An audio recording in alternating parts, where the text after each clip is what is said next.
Hi, this is a video regarding OMEAGE SEAMASTER PROFESSIONAL 300M. I've had it for a month and decided to make a video that shows the watch up close. At the moment you're looking at the blue dial version, although it doesn't look like a blue dial at the moment, because it plays with the light quite well, so it does changes its color. Which is one of the good things about a watch. It's quite funny to see the watch in a different color every time you look at it.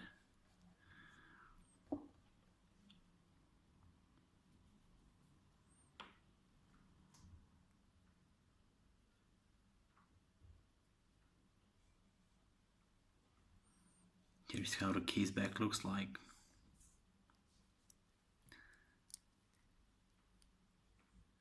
Side of the watch. It has picked very few scratches over this month. It's a full month worth of wear, mainly on the buckle and bracelet, where I wasn't careful enough with the screwdriver trying to adjust the bracelet. Otherwise it's been fine.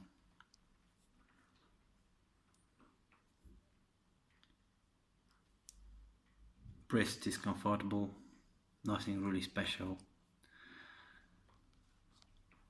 Here is the half link that caused me some trouble because I was putting it out, putting it back, trying to adjust it in the best possible way. Because this model, although it is the latest model of the SEAMASTER 300 Professional, doesn't have the new special clasp with the adjustment button.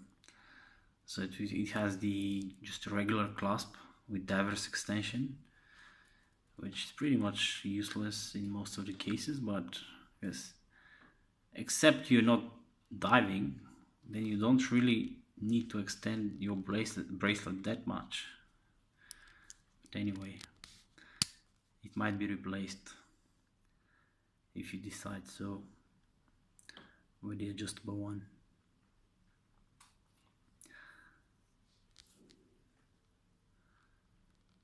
Certainly the best part of the watch is the face of the watch.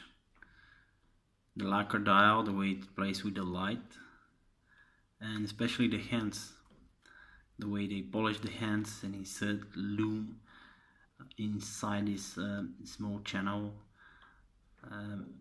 It's actually quite nice.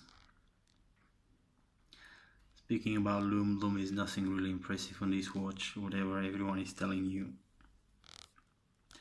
You all Seiko citizens and lovers and whatnot would actually have a stronger Loom in comparison to this one. My Hamilton has a better Loom. It's a bit of a shame because it's a diving watch, so it should have a strong Loom. The Loom here is not bad, but it's nothing really impressive in any means. This is a chronometer. This particular version runs at about -1 second today. Yeah, I guess I got lucky. It's actually very well. I would have preferred it to be +1 second a day, but anyway.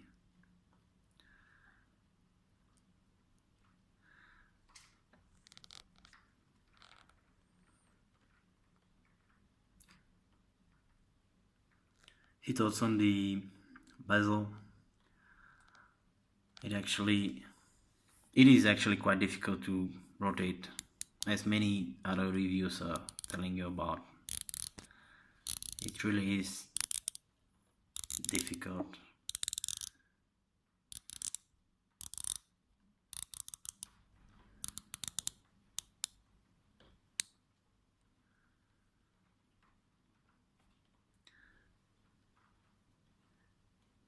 One thing about the crystal of the watch, because as you see, it's actually having a very good anti-reflective properties.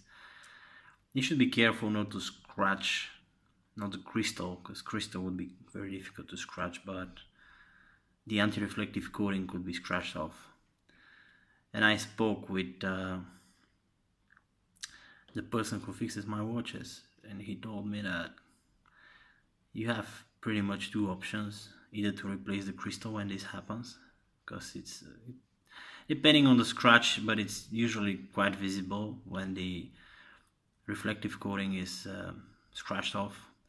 So you either replace the crystal or you scratch off the entire thing on top of the crystal,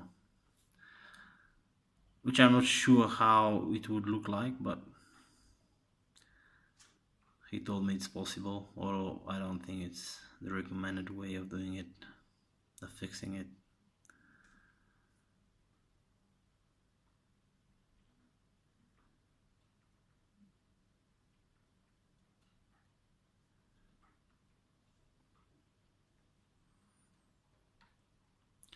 So, one question that I want to discuss is, do people actually notice this watch? Maybe if you're a person who never had a watch like this,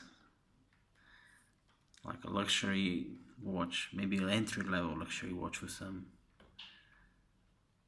then you might be wondering if people are noticing your expensive watch on your wrist. And the answer is yes, but not very often, depending on the situation. In this particular watch, it really helps that it's very shiny and bright on the surface, so it does catch some eyes, and people normally would look at the watch not reacting in any way, and then they would say, oh, it's Omega. Yes, but they do get to notice the brand, not so much the watch. Just keep that in mind. Nobody would come to you and say, oh, you have a very nice watch here. They would say, oh, your watch is Omega, which I find strange, but anyway. Overall, very nice dial, very nicely playing with reflections and light and whatnot.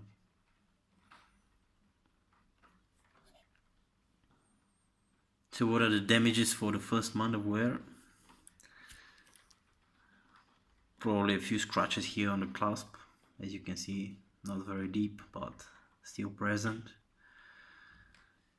Strangely, the clasp is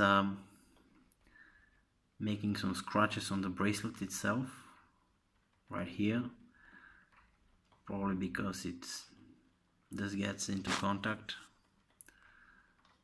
And the other damages that I have are on some of the links sideways when I was trying to adjust the bracelet. Apart from that, I don't think I've created any other scratches or anything like this. But I must admit that I'm very careful with it. Unlike my other watches that are taking a beating almost every day, this one is trying to really preserve it. Okay, I hope you got a close look of the watch, because that was the intention of this video, just to give you some thoughts. And if you have any questions, just drop them below in the comment section and I'll try to answer them. See you soon.